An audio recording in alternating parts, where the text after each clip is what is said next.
Samara Ward nige timu ya Moruga FC kokosori me Ligi ya Nyanza Regional League batebire buna mbagendete kwero beribuya bosyo bwentunda ya kabere second leg ye Ligi ya Nyanza Regional League aste goikera boniga bale namba iberase Ligi yeyo bale maiga ye timu ya Bomachoge Klabu FC eyo tangaine me Ligi ya Nyanza Regional League keran beaten.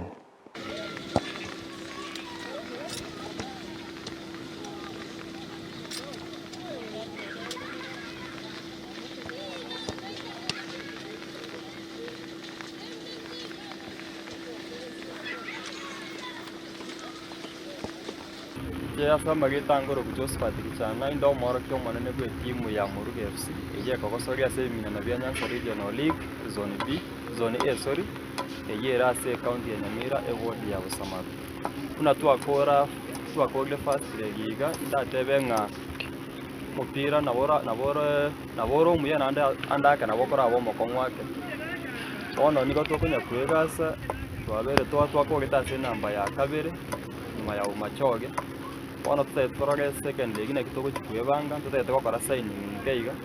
na konya korigi finances bino manyete challenge ene ne chibesa konya kwegasa tokinero tobe na konya ra tokitwebangire buya egere second leg ko batonyora tokubwa chitimu chibiega